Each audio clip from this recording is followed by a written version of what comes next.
Que nos hablará algo sobre los problemas, cómo se forman los problemas y cómo se destruyen y qué posición psicológica deben adoptar los gnósticos frente a ellos. Con el mayor gusto daremos respuesta a tu pregunta, mi estimable Fernando Villauribe. Obviamente, el problema en sí mismo no es más que una forma mental, con dos polos, positivo y negativo. Tal forma existe porque la mente la sostiene, deja de existir cuando la mente deja de sostenerla. Nosotros no debemos tratar de resolver problemas, necesitamos disolverlos. Un problema se disuelve cuando se olvida. El hecho es el hecho. El problema es algo diferente. No hay que confundir al hecho con el problema. Desafortunadamente, las gentes, debido al temor, que es el peor enemigo de la humanidad, no abandonan el problema. Si las gentes no tuvieran temor, dejarían de sostener con la mente el problema, lo olvidarían. Obviamente la sucesión de efectos y causas mecánicas continuarían y algún desenlace tendría, pero el problema dejaría de existir. Que se necesita cierto valor, es verdad, pero ¿de qué sirve un problema? Si nosotros analizamos bien todo el proceso de surgimiento de los problemas, veremos lo siguiente. La causa causal de tal o cual problema existe en la identificación. Cuando uno se identifica con esto o aquello, con tal o cual evento, con tal o cual suceso o acontecimiento, entonces viene el problema. Lo curioso es ese batallar de antítesis del problema. Obviamente, el resultado es la preocupación. Si nosotros analizamos la preocupación en sí misma, veremos que es eminentemente destructiva. El centro emocional alterado pone a trabajar en forma desordenada al centro intelectual y también excita en forma inarmónica las actividades del centro motor. Si observamos a una persona preocupada, veremos en su entrecejo rugoso, en el movimiento de sus manos, etc. La pésima actividad del centro motor. Obviamente marcha en forma desordenada.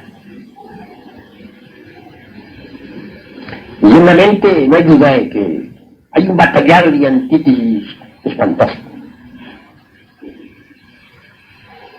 Podría decirse de una preocupación ocasionada por un problema, que es un verdadero caos dentro de nosotros mismos. No tiene orden, no lleva una dirección definida. Tres centros, pues, están activos durante la preocupación: el emocional, el intelectual y el motor. Y esto es gravísimo. Indiscutiblemente, El desgaste psíquico y fisiológico ocasionado por la preocupación suele ser espantoso. Las graves preocupaciones traen úlceras al estómago, daños al cerebro, etcétera, etcétera, etcétera. Personas demasiado preocupadas por lo común tienen pésima digestión. Se altera el funcionalismo digestivo. La preocupación arruina todo el fondo vital del organismo. Y en general, todo el organismo humano. Interesante es aprender a eliminar las preocupaciones. Cuando uno logra someter a ese par de elefantes que tenemos en nuestro organismo, que son el centro intelectual y el centro motor, obviamente la batalla está ganada. Porque este par de elefantes pueden someter al centro emocional, en cuyo caso la preocupación cesa. Sucede que cuando estamos muy preocupados, obviamente nos hemos olvidado de sí mismos, de nuestro propio ser interno. Durante la preocupación uno se encuentra identificado con el problema. No tiene uno tiempo para pensar en otra cosa que no sea en el problema. Y ahí viene esa horrible preocupación. Quien quiera, pues, eliminar la preocupación debe, ante todo, entrar en ese estado psicológico que se llama la íntima recordación de sí mismo. Cuando uno se recuerda a sí mismo profundamente, entonces todo cambia. Cesa la corriente desordenada de los pensamientos y de los deseos y la emoción. Eso es obvio. Pero ante todo, muchos hermanos gnósticos que escuchan este cassette quisieran así como una técnica para acabar con alguna violenta preocupación. Y nosotros, con el mayor gusto, se la vamos a proporcionar en este cassette. Decía que sometiendo a ese par de elefantes, que son los centros intelectual y motor, podemos, por medio de ellos, controlar al centro emocional. Claro, se necesita una técnica, repito, y con el mayor gusto la vamos a dar. Para normalizar al centro motor, conviene relajar completamente el cuerpo. Empezar por relajar los nervios del cerebro, los músculos de la cara, todas esas comisuras de los labios, el cuello, los brazos, las manos, el tronco, el estómago, las piernas, los pies. Y respirar honda y profundamente.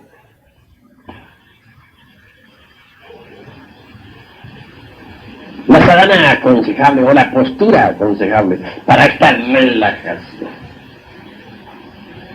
Acostarse en su lecho o sentarse incómodo,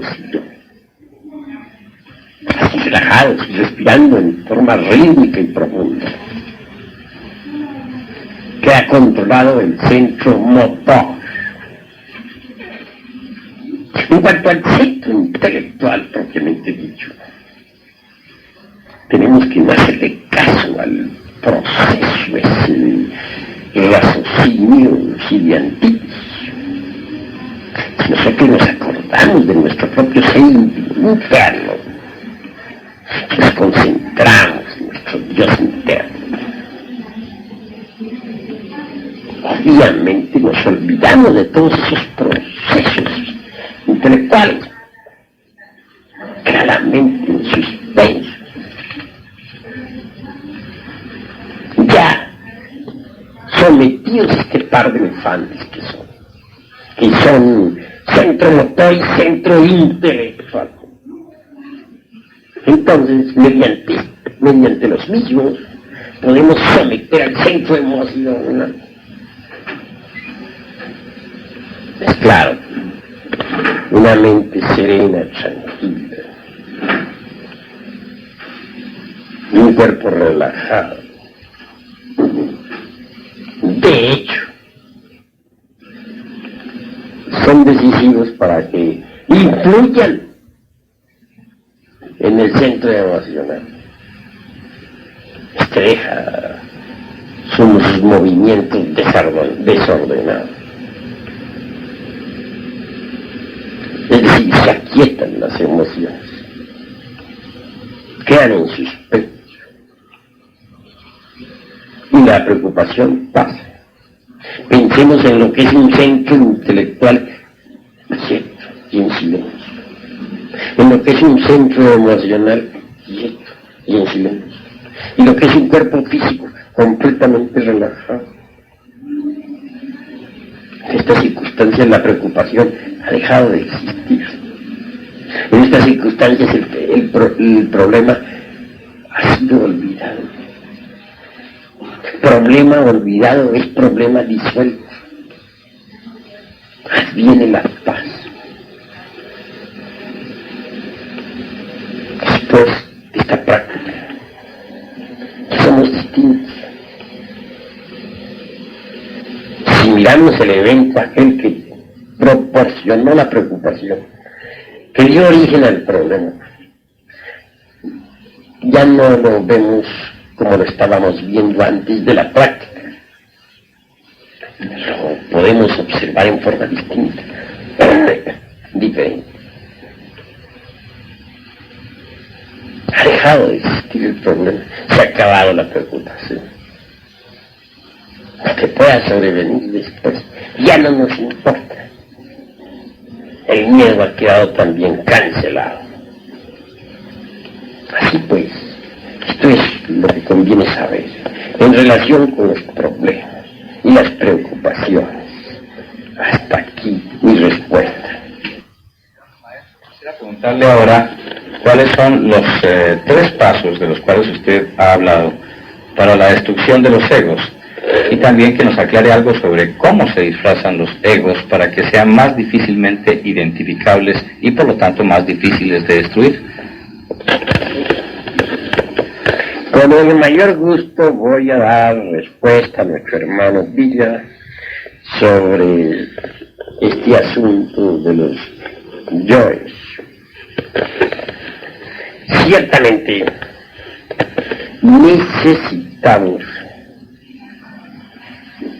auto-observarnos para conocernos. En principio, nuestros estudiantes gnósticos no saben ciertamente qué es lo que deben observar.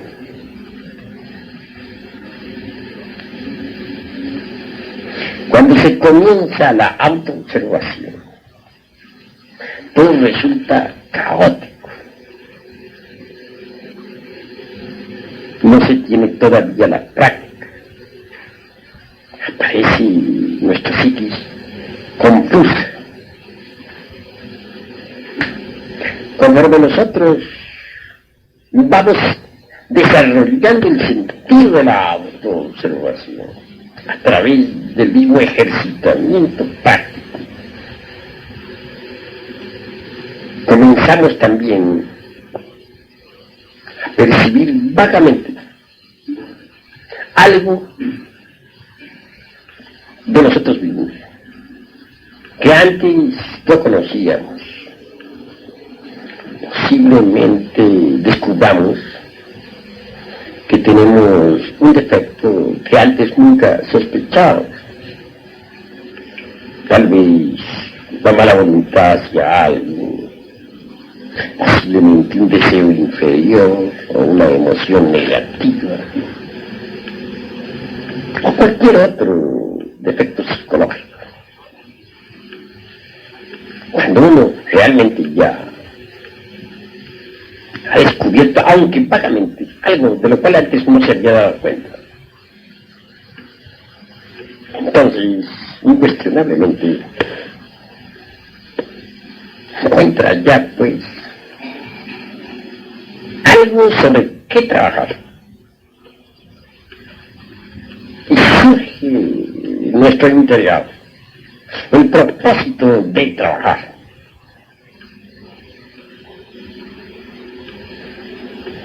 ¿Cómo podría surgir tal propósito si no hubiese algo sobre qué trabajar? Solo sabiendo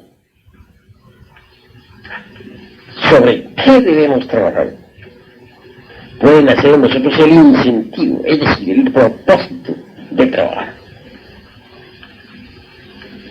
Lo curioso es que viene al ver ese algo, al descubrir ese defecto,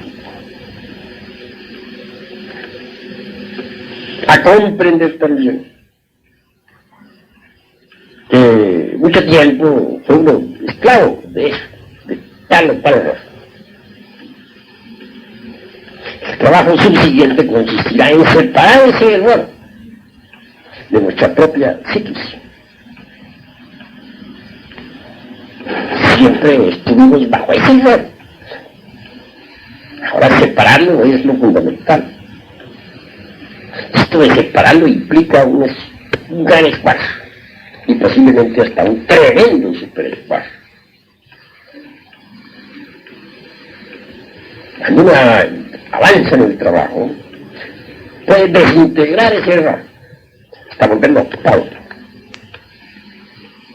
Es claro que se necesitará, pues, de una fuerza superior a la mente capaz de desintegrar el error que hemos descubierto. Existe tal fuerza. Es la serpiente ígnea de nuestros mágicos poderes. La Kundalini. Ese fuego serpentino anular que se desarrolla en el cuerpo de la zeta y que citan tantos sabios orientales, el fuego superastral, un fuego solar, convenientemente dirigido contra el yo psicológico que personifica el error descubierto por nosotros en nuestro interior. Viene naturalmente a desintegrarlo, a pulverizarlo, para liberar esencia. Ahora bien, en la cuestión esta del autodescubrimiento, necesitamos ser didácticos, necesitamos observar cuidadosamente el comportamiento del error, o mejor dijéramos del yo psicológico que personifica el defecto. En cada uno de esos tres centros, llamados intelectual, emocional y motor. Cualquier defecto está personificado por algún yo psicológico. Una es la forma como se expresa en el centro intelectivo.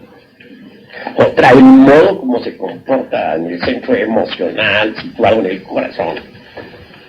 Y otra, la manera como se comporta en los centros motor, instintivo y sexual.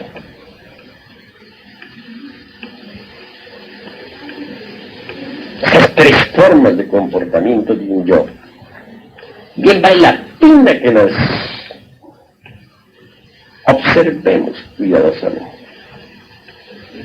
Porque observándolas podremos descubrir mejor ese defecto que queremos eliminar, ese yo que queremos erradicar de nuestra naturaleza psíquica. Así pues, cuando se me pregunta sobre los tres pasos que hay que dar, me refiero exclusivamente a la observación minuciosa de tal cual yo psicológico, en los tres centros: intelectual, emocional y motor, instintivo, sexual. Vean ustedes que los centros motor, instintivo y sexual los resumo como si fuese, porque son tres centros inferiores que se coordinan para formar, dijéramos, en una especie de personalidad. Yo veo que en cada persona hay tres personalidades muy marcadas: la intelectual, la emocional y la instintiva motor sexual. Son tres personalidades que no se entienden, que nunca se han entendido. Estudiar cómo se comporta el yo en lo intelectual es básico. Cómo se comporta en lo emocional es fundamental. Y cómo se comporta en esos centros motor, instintivo y sexual es extraordinario. Al autoobservarnos, lo hacemos con el evidente anhelo de autodescubrir, de autoconocernos. Solo podría tener verdaderamente el propósito de trabajar sobre sí mismo si no se autoconoce, si no se autodescubre. Hay que saber que no nos conocemos así mismos. Porque una cosa son las ideas o conceptos que uno tenga sobre uno mismo, y otra cosa es lo que es uno mismo. Estoy seguro que los que están escuchando este cassette no se conocen. Tienen sobre sí mismos ideas equivocadas. Si ellos se autoobservaran, descubrirían dentro de sí mismos elementos psicológicos insospechados. Es pues importante la autoexploración a través de la autoobservación.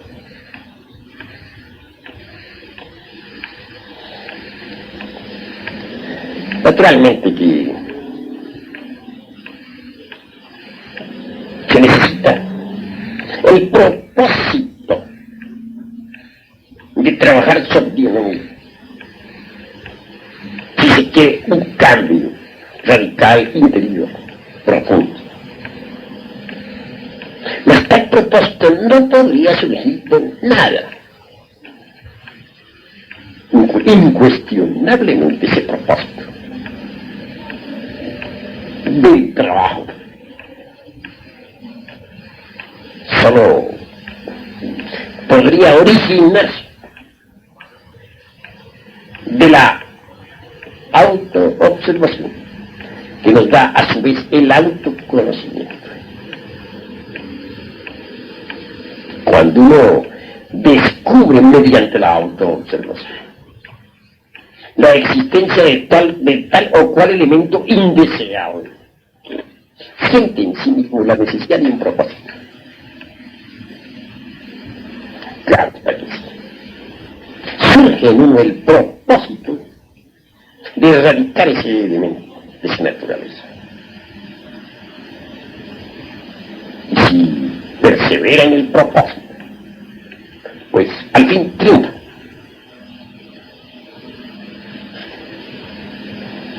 es necesario que los que escuchan este cassette se propongan de verdad trabajar de acuerdo con las indicaciones que aquí damos. Hay, naturalmente, varias clases de propósitos en la vida. Alguien puede tener el propósito de hacer una profesión, titularse para vivir una vida en buenas condiciones económicas. Otro puede tener un propósito incipiente, cuál es el de conservar su posición, su capital, etcétera, etcétera. Se nos ha dicho, es verdad, que es un propósito en la vida. Uno sería como un barco sin vela y sin motor, o sin timón. Estaría condenado al naufragio. Naturalmente que los propósitos de la horizontal de la vida son muy distintos a los propósitos de la vertical. Eso es claro. El propósito, por ejemplo, de trabajar sobre uno mismo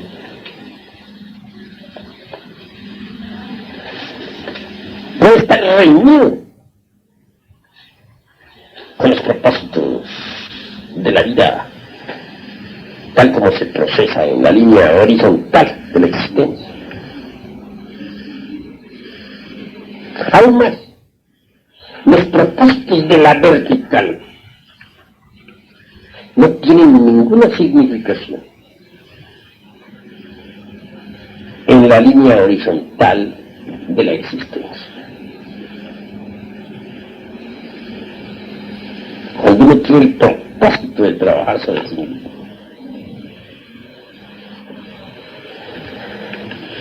si otro conoce nuestro propósito, no le hallará sentido al vida.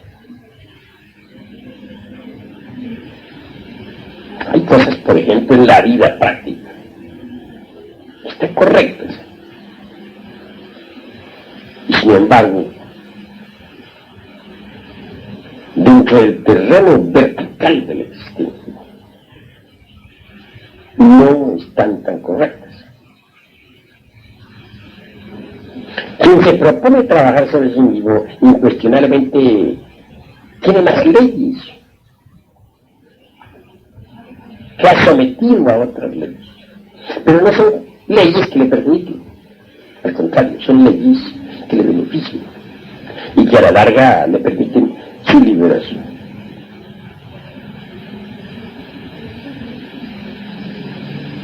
Eliminar de nuestra naturaleza íntima los elementos psicológicos indeseables es urgente, porque sólo así se consigue el verdadero despertar, que es el objetivo de todos nuestros trabajos esotéricos. Hasta aquí va, pues, la respuesta con respecto a los 3 pasos de que nos ha hablado nuestro hermano Villa. La forma como se disfrazan nuestros egos para hacerse más difícil su ubicación y por lo tanto su destrucción. Ciertamente, entre el incienso de la oración también se esconde el delito. Entre el perfume de los templos se esconde el delito. El delito se viste de santo, de mártir, de apóstol, etcétera, etcétera, etcétera. El delito busca innumerables justificaciones. El delito se escapa. Le gustan los evasivos, etc. Por ejemplo, gentes hay que dicen que aman la belleza. Inclusive hay hermanos que no te gustan. Consideran sencillamente que aman y se justifican de 50.000 maneras. Pero si ellos vieran lo que está sucediendo en los procesos subconscientes, si ellos se autoexploraran íntimamente, descubrirían la tremenda lujuria de su interior. Obviamente en instantes se enfichaban el piropo a la muchacha que pasaba. Yo he sumergido de infraconscientes infrahumanos. Copulaban con yoes inferiores sumergidos de la dama que pasaba. Esa es fornicación. Y esto que estoy diciendo sobre las damas también se puede aplicar a los caballeros. Mujeres hay, por ejemplo, que ven un joven, lo miran, les parece guapo, consideran que no han hecho nada mal, pero en su interior ha habido fornicación. Así pues que la fornicación se reviste de muchas formas. La fornicación se disfraza también con el ropaje de la belleza. La ira suele vestirse con la toga del juez. Los celos son multifacéticos. Existen celos religiosos. El sacerdote se ve con horror que sus ovejas se le vayan para otro corral, para otra secta. El gnóstico se enoja porque otro hermano inicial se pasó para otro santuario. He ahí los celos religiosos.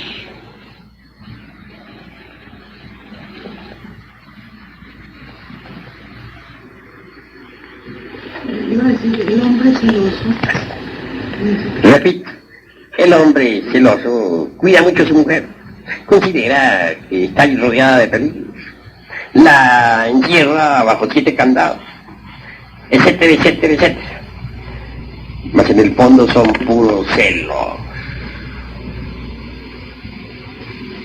Así pues, el delito se disfraza de muchas maneras. En cierta ocasión el maestro Moria me decía, unirse con el íntimo es algo muy difícil. De 2 personas que intentan unirse con el íntimo, tan solo una lo consigue. Porque como dijo el poeta, entre las cadencias del verso también se esconde el delito. Muchos son los que se justifican para no hacer obras de caridad. Muchos son las evasivas con respecto a tal o cual error. Por ejemplo, yo conocí a alguien que lleno de ira, después de un ataque de ira, exclamaba, no, yo no tengo ira, no fue ira lo que sentí, era que estaba demasiado nervioso, ofuscado, pero eso no fue ira. Hay otros que no tienen ningún inconveniente en decir, no, soy un cumplidor de mis deberes, veo por mi casa, por mi hogar, por mis hijos, etcétera, etcétera, etcétera. Y sucede lo contrario. Por tal cual motivo truenan y lamparean, le niegan el pan a los hijos o a la mujer. Conocimos el caso de un sujeto XX cuyo nombre no menciono. Él decía que quería llegar al Padre. Practicaba diversos ejercicios esotéricos, tremendamente místicos. Sin embargo, tomaba y relampagueaba en su casa. Era un ogro. Mas él presumía de virtuoso, de santo. Cualquier día de esos tantos, la pobre mujer perdió a su padre terrenal. Este dejó un legado para la misma. Una finca muy hermosa en determinado determinado lugar de México. Después que el ogro se hubo enterado de esa herencia, ordenó a la mujer que le entregara en forma total todos sus bienes. La infeliz que ofreció alguna cantidad de dinero, mas él protestó iracundo diciendo, todo o nada. Y como la mujer temiese más tarde quedar abandonada por el ogro, resolvió no entregarle nada. Bien lo hizo, decimos nosotros. Airado el ogro, le exigió el divorcio. La pobre no quería en modo alguno tal divorcio, pues amaba a sus hijos y de ninguna manera deseaba que estos permanecieran sin padre. Mas el ogro, furibundo, no aceptó plazo y la infeliz se vio obligada a firmar carta de divorcio. Cuando visité al ogro, le hallé sumido en mística oración. Me hablaba de que quería llegar a su padre, de que quería autorrealizarse, etcétera, etcétera, etcétera. Era vegetariano insoportable, en un 100%. Se consideraba un santo, se lavaba las manos, se creía perfecto. No está de más concluir esta narración diciendo que hube de cortar esta amistad. Vi que resultaba inútil tratar de llevarle por la senda de rectitud. Es claro que para poder hollar la senda que va a conducir a uno a la transformación íntima del ser, se necesita antes que todo ser un buen amo de casa, cumplir uno con sus deberes, para con la esposa, para con los hijos, para con los suyos. Mas si uno no es un buen amo de casa, no puede en modo alguno dedicarse de verdad a un trabajo esotérico superlativo del ser. He conocido a muchos que deseaban hollar la senda y que creía que iban muy bien. Pero su vida doméstica incuestionablemente resultaba conflictuosa, desordenada. Es claro que esa clase de gente fracasa. Para el trabajo esotérico sobre uno mismo se requiere ser, como ya dije, primero que todo un buen dueño de casa. Segundo, ser uno una persona decente, culta, no un lunático, no un chifletas. Se necesita que haya en uno, que exista en uno un verdadero equilibrio social y económico. Solo así verdaderamente se está preparado para el trabajo sobre uno mismo. Pero el delito suele disfrazarse con muchos ropajes. Hay malos hijos en el mundo que están trabajando sobre sí mismos, queriendo llegar a la autorrealización del ser. Hay malas esposas que están trabajando sobre sí mismas y que quieren la liberación. Hay malos maridos que se creen perfectos, pero que son monstruosos y sin embargo están trabajando sobre sí mismos, se proponen llegar a la liberación y anhelan. Toda esa clase de gente es así, fracasan. De nada sirve que nos disfracemos. El fracaso es fracaso. Así pues que vale la pena reflexionar un poco en todas estas cuestiones. Si alguien es un buen dueño de casa, un buen hijo, un buen hermano, un buen padre, una buena madre, un buen ciudadano, si es una persona decente, si es una persona que no es lunática, que no es chifleta, está preparada pues para el trabajo interior sobre sí misma. Hasta aquí pues mi respuesta. Algo sobre los estados de conciencia y el comportamiento psicológico que debe tener la persona frente a cada uno de los eventos. Bueno, la mayor parte de gente, cuando nos narran sobre la historia de su vida en forma gratuita, solo cuentan eventos, es decir, sucesos. Y creen que su narración es plena, completa, lo cual es falso. Han olvidado tales personas los estados de conciencia correspondientes a los diversos sucesos de su propia existencia. No hay duda de que todo evento va acompañado de un estado de conciencia.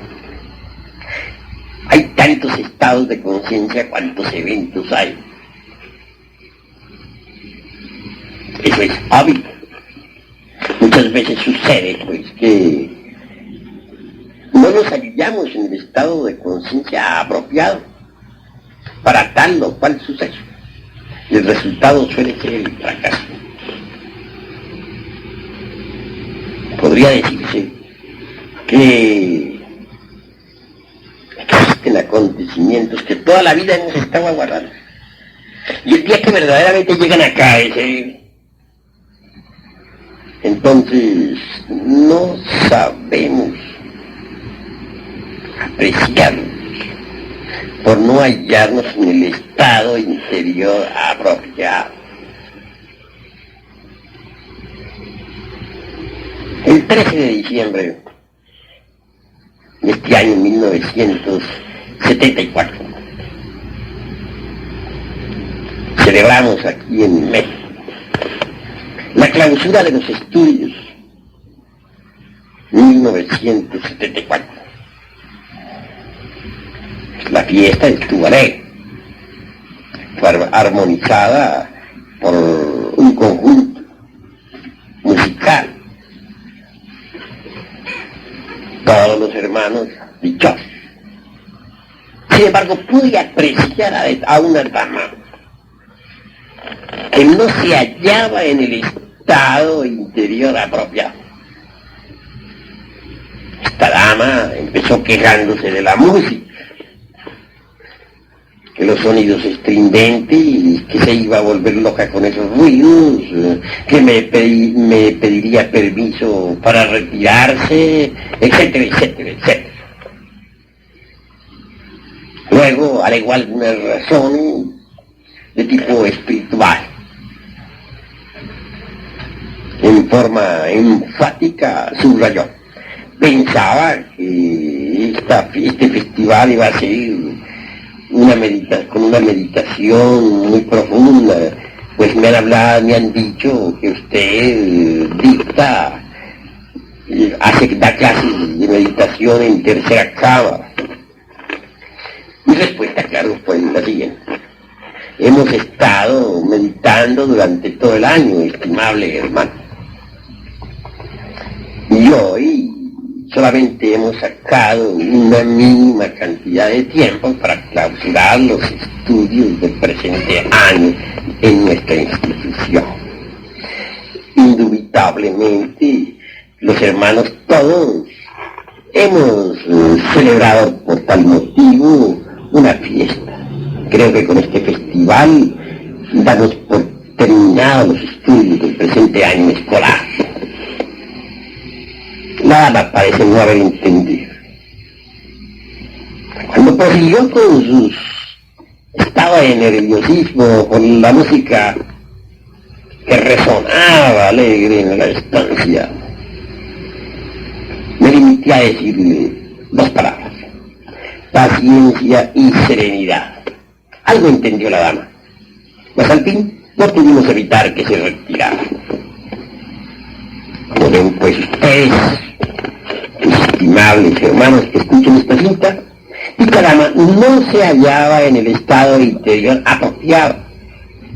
Entonces no supo realmente apreciar aquel evento maravilloso. Si analizamos un poco más a fondo esta cuestión de los estados interiores, vemos que son básicos, indispensables, cuando uno no quiere ser víctima de las circunstancias. Todas las gentes son víctimas de las calamidades de las circunstancias. Nadie sabe originar circunstancias nuevas. Pero si uno aprende a manejar sus estados interiores, no se convierte en víctima de las circunstancias. Si uno aprende a manejar sus estados íntimos interiores, puede originar nuevas circunstancias. Veamos esto. Supongamos que un insultador exceso nos quiere con la palabra. Si nosotros reaccionamos violentamente, iremos a parar a la cárcel o al cementerio, o por lo menos a una clínica. Simple ejemplos concretos para hacer más inteligible esta grabación. Hace unos 20 años, cierto vecino se propuso insultarme. No le había yo jamás ocasionado tanto, pero afirmaba en forma enfática que los hijos míos, que a la sazón eran niños, arrojaban piedras de su casa. Si eso es así, no lo pude decir jamás. Si no es así, allá él y sus corajes. Lo cierto es que aquel hombre tronaba y relampagueaba, me desafiaba a la pelea. Y mientras él vociferaba en la puerta de mi casa, yo hacía resonar en el interior de la misma alguna pieza deliciosa. Tal vez a Beethoven, tal vez a Mozart, o también alguna de esas músicas populares del mundo árabe. Cualquiera de esos tantos días, en la calle hube de encontrarme. Y hasta quiso agredirme, pero yo permanecí impasible, cero, y continué mi camino. Después de todo, recibí órdenes superiores para salir de aquel lugar y establecerme en la ciudad capital de México. Incuestionablemente, si hubiese procedido violentamente, si no hubiese tenido yo el estado interior de conciencia apropiado, tal vez habría reaccionado violentamente. El resultado habría sido, claro está, un fracaso rotundo, no solamente para mí, sino para esta gran causa por la cual todos nosotros estamos luchando. No fui pues víctima de las circunstancias. Hoy en día el movimiento gnóstico mexicano marcha hacia la triunfa, hacia la gloria. El movimiento internacional es poderoso. Gracias a que yo no soy víctima de las circunstancias. Muchas veces el estado interior inapropiado puede hacer de una pulga un caballo. Un individuo que puede ir a parar a la casa por una reacción violenta. Si alguien nos ofende, por ejemplo, y reaccionamos con fuerza, podemos matar y iremos como homicidas. desgraciando la totalidad de nuestra existencia. Pero cuando uno es dueño de sí mismo, cuando uno aprende a usar, dijéramos, el boleto apropiado para cada suceso, indubitablemente no es víctima de las circunstancias. Aún más, quien aprende a manejar voluntariamente sus estados interiores puede volcar las circunstancias, hacer de circunstancias desastrosas algo muy bueno.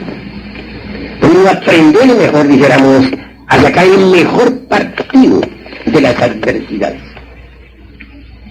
No debemos olvidar que las peores adversidades nos ofrecen siempre las mejores oportunidades. Es decir, necesita tener uno el estado interior apropiado si es que quiere realizar semejantes maravillas. Eso es obvio.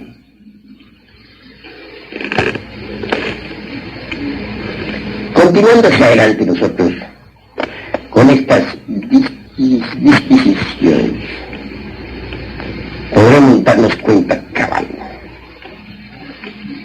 que hay dificultades en la vida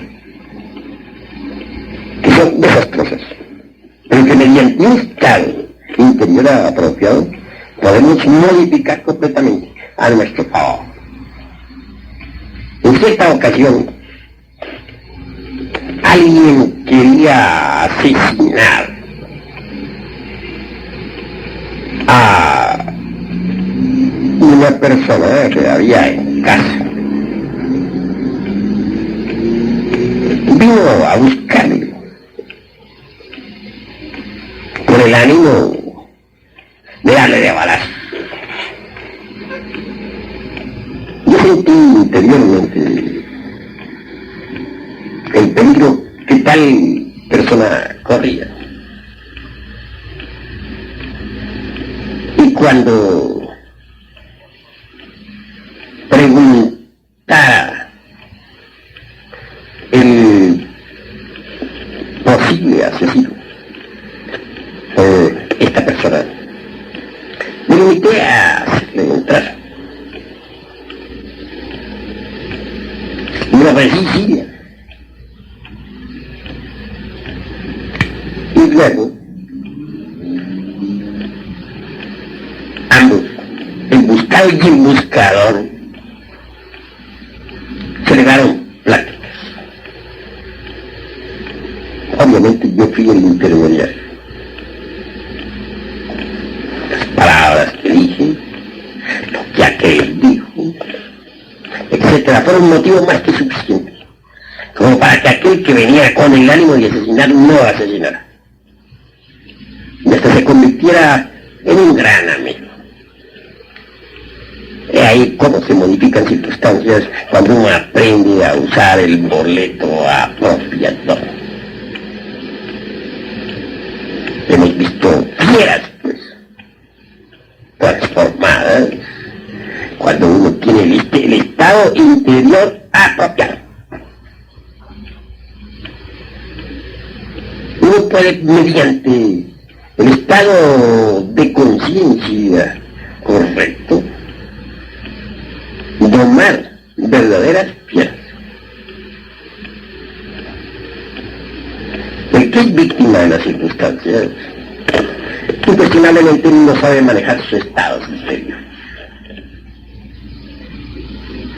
Y eso es lamentable.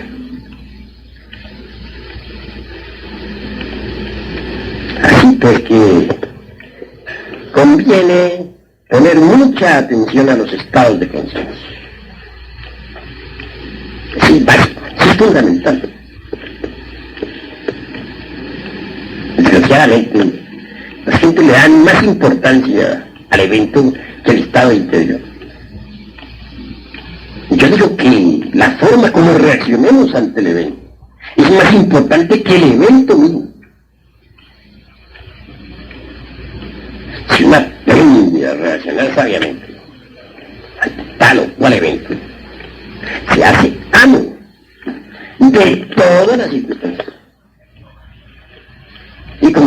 no solamente puede modificar circunstancias, sino que a su vez puede originar circunstancias nuevas. Y eso es muy importante. Desgraciadamente las gentes todas son víctimas de las circunstancias. Y esto, repito, se debe a que no saben manejar sus estados interiores. Reaccionan ante cada evento con estados interiores impropios, inapropiados. Maestro, esto tiene que ver con lo que decía Manuel Kant, que lo exterior es lo interior. Bueno, incuestionablemente lo exterior es una proyección de lo interior.